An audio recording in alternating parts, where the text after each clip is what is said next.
Hey everybody, this is Dr. Joe Borio, this week's Health Kick, and I had a great week. I just got back from work. It's Wednesday. I had an awesome day working in the office, I have to say, enjoying time with patients and practice members, and really trying to teach people about health and trying to lead them towards being healthier. And a big question that I'm having and a concern that I have in our society is cancer.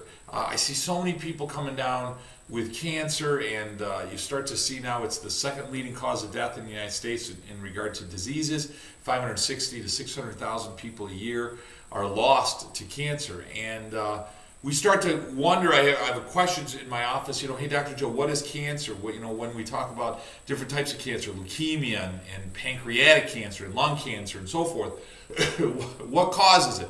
And then you hear about these miracle cures that they have. Are there really cures for it? And is there a conspiracy and all this stuff? So let's first talk about what cancer is. What is cancer? That's the first topic that I think we need to handle. Cancer essentially is your body's the cell on the cellular level has lost the ability to control replication of a cell. So for the most part, all the cells in the body regenerate, meaning you make new cells in the body. So let's take liver, for example. You're constantly making liver cells, your liver's regrowing, other body parts, your lung and so forth are growing. And what happens is those cells, a group of cells in your body, lose the ability to control the replication. So rather than making a new cell, let's say every month, they're making new cells every day. And those cells are made so quickly, so rapidly, that the cell itself becomes a dysfunctional cell. The cell isn't really a liver cell. It starts off as a replication of a liver cell, let's say, but it's made so quickly that it doesn't have all the internal structures like it should. And then what it would be like, let's say Toyota is making a bunch of cars, right? But let's say the manufacturing of the cars becomes so high, and you've seen that with car companies, right? They start making so many cars so fast, the quality of the car drops, and therefore the car doesn't work properly. Then you get recalls and all that. But let's say they were making them so fast that, some of them they forgot to put an engine in, some of them they forgot to put a gas tank in, some of them they forgot to put wheels in. Well, the car doesn't function. The car doesn't have any purpose. So it's functional in the sense it's alive, but it doesn't add to the function of the liver. So it starts taking up space in the liver of a bunch of dysfunctional cells that are sucking energy and blood and nutrients from the body. They're living cells in the body, but they don't have any control. They're constantly replicating and they have no function. They're not doing anything other than sucking the body of its nutrients and its energy. That's what cancer is. So why would cancer then grow? Most of the time, cancer grows from chronic irritation. Something that's chronically irritated, something that's constantly worked, if you will. So again, let's take the liver, for example. If I'm somebody that has a lot of toxic food, everything you put in your mouth goes through your liver. A lot of toxins in the body, a lot of chemicals in the body. Often will develop liver cancer as a result of the liver constantly and chronically being irritated. So the cells are having to replicate at a faster level. And as a result, it starts to cause the DNA, the structure that designs a cell, right? That blueprint that makes a cell, it starts to make the cell inaccurate. Mistakes start to occur in the DNA. And there's another issue, it's called, which we've addressed in other health kicks, they're called epigenes. Many of us we've heard it described as genes for breast cancer. There's a problem with that whole theory. The human genome hasn't changed for 40,000 years, number one. Two, everyone that has the breast cancer gene that's identified doesn't get breast cancer. And a bunch of people get breast cancer that don't have the breast cancer gene.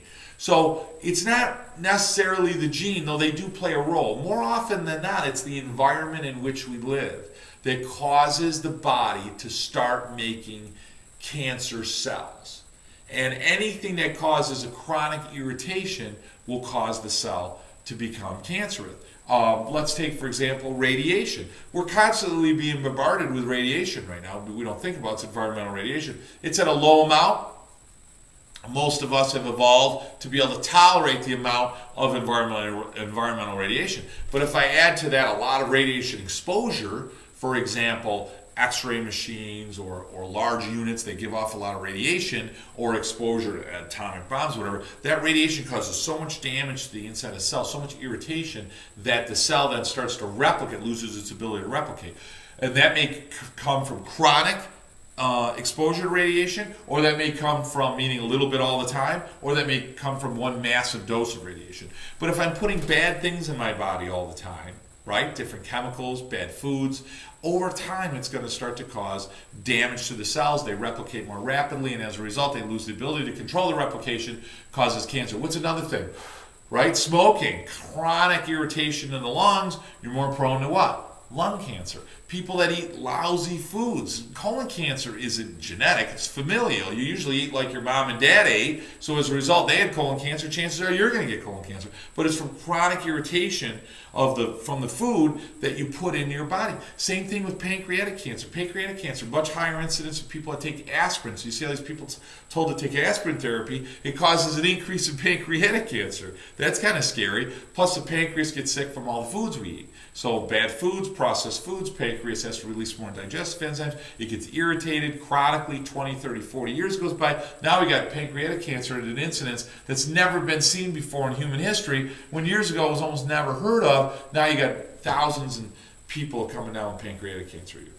So that's what cancer is, and that's what it's caused. So the treatment of cancer is removing organs, radiation, heavy drugs. I'm not saying it should never be done, but what I'm saying, which would be much more valuable, if you really want to save millions of lives, we need to prevent cancer from developing in the first place. And that means your body already has mechanisms for it to heal. Your body already has mechanisms for it to repair its DNA. We need to work on allowing the body to repair the DNA and allow the body to stay healthy. That means what? Green leafy vegetables. You know, you don't have to be a vegan, you don't have to be a vegetarian, but you have to eat some living food once in a while. Ideally every meal, worst case once or twice a day, have an apple, have an orange, have a salad, have something that's alive, living food every day, and that's going to help out tremendously. Make sure you're taking vitamins that are high in antioxidants, vitamins that allow the body to free itself from the damaging effect of radiation and different chemicals that you put in your body. Make sure you're drinking a lot of water. Water, good, clean, healthy water